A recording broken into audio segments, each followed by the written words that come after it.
السلام علیکم ورحمۃ اللہ وبرکاتہ۔ الحمدللہ رب العالمین والعاقبۃ للمتقین والصلاۃ والسلام علی اشرف الانبیاء و امام المرسلین۔ ناظرین کرام، آج آپ کے سامنے میں نبی علیہ الصلاۃ والسلام کی حدیث کے متعلق کچھ گفتگو کروں گا۔ رسول اللہ صلی اللہ علیہ وسلم نے فرمایا انی اوتیت القرآن ومثلہ معہ۔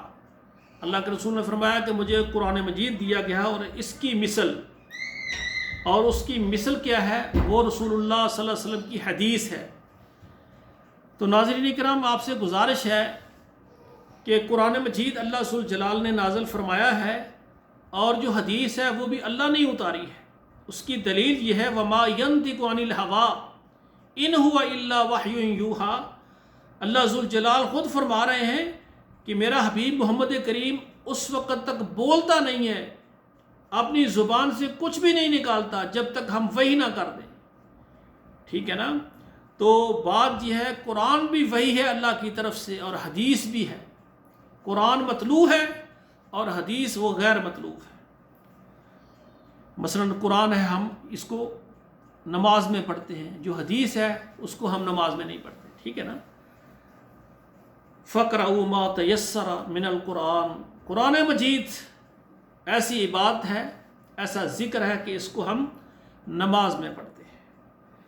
تو میرے بھائیو، آپ سے گزارش ہے کہ آپ اگر دین سیکھنا چاہتے ہیں اور اس دور میں فرقہ واریت کو ختم کرنا چاہتے ہیں اور سب مسلمانوں کو ایک پلیٹ فارم پر متحد اور ایک جگہ پر اکٹھا کرنا چاہتے ہیں کہ ہمارا ایک ہی امام ہو، ہمارا ایک ہی قبلہ ہے، ہم ایک ہی مسجد میں سب مسلمان مل کر نماز پڑھیں، تو آپ حدیث مصطفیٰ کا مطالعہ شروع کر دیں۔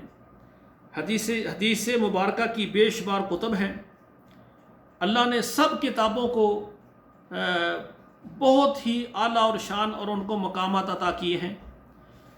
اور صحیح البخاری، امام بخاری رحمۃ اللہ علیہ کی جو کتاب ہے نا، صحیح البخاری، یہ ایسی کتاب ہے کہ حدیث کی تمام کتابوں کو اللہ نے فضیلت دی ہے، لیکن سب حدیث کی کتابوں سے اللہ ذو جلال نے بخاری شریف کو ایسا مقام عطا فرمایا ہے کہ پوری دنیا کے اندر جتنے بھی مدارس ہیں تو وہاں یہ سال میں اس کو مکمل پڑھایا جاتا ہے، اور سال کے آخر میں ایک تقریب مقرر کی جاتی ہے، اور اس میں لوگوں کو تلقین کرتے ہیں کہ ہم نے جناب اپنے مدرسے میں صحیح البخاری کو مکمل پڑھا دیا ہے، اور اس کی افادیت کو پھر یعنی سامعین تک پہنچایا جاتا ہے کہ یہ ایک ایسی کتاب ہے، یہ حدیث کی ایسی کتاب ہے، اس کے اندر امام بخاری رحمہ اللہ نے جتنی روایات جمع کی ہیں سب صحیح ہیں،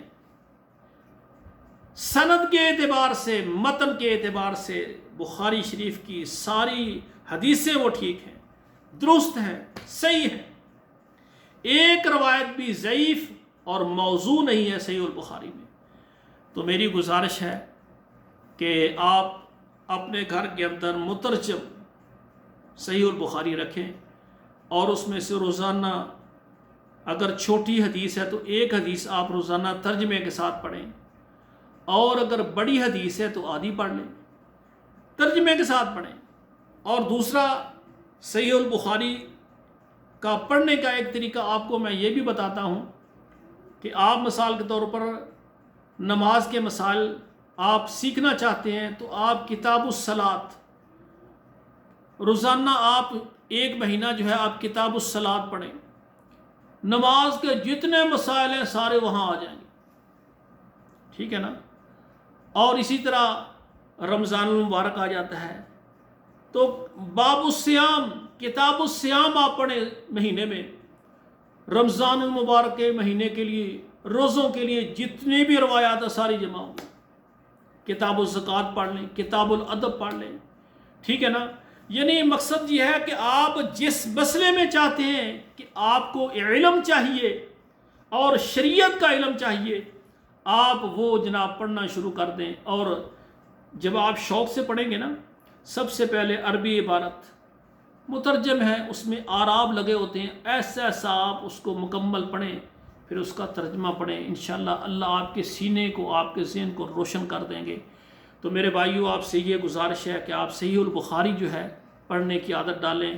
انشاءاللہ تعالی جب آپ حدیث کو پڑھیں گے، اللہ ذوالجلال آپ کے سینے کو روشن کر دیں گے۔ اور رسول اکرم صلی اللہ علیہ وآلہ وسلم نے فرمایا ہے، نظر اللہ امران سمع مقالتی، فرمایا جو میری حدیث کو سنتا ہے اللہ اس کو تر و تازہ رکھے۔ تو میرے بھائیوں، حدیث کو سننا، اس کو یاد کرنا اور اس کو بعینی آگے پہنچا دینا، اس کا بڑا مقام و مرتبہ ہے۔ اللہ ذوالجلال ہمیں حدیث کو پڑھنے اور اس کی خدمت کرنے اور آگے پہنچانے کی، اللہ یاد کرنے کی توفیق عطا فرمائے۔ میرے بھائیوں، جو پرانے ہمارے بزرگ تھے نا، اور جنہوں کہتے ہیں پرانے بابے، وہ عشاء کی نماز کے بعد بچوں کو پرانے واقعات ہندوستان کے، پاکستان کے، اپنے آباء و اجداد کے سناتے ہیں۔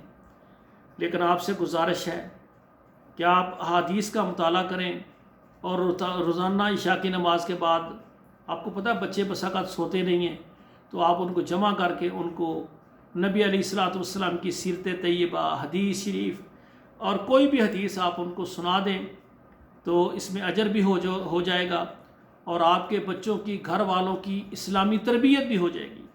اللہ ذوالجلال ہمیں حدیث کو پڑھنا، پڑھانا اور اس پر عمل کرنا اور حدیث سے محبت کرنے کی توفیق عطا فرمائے۔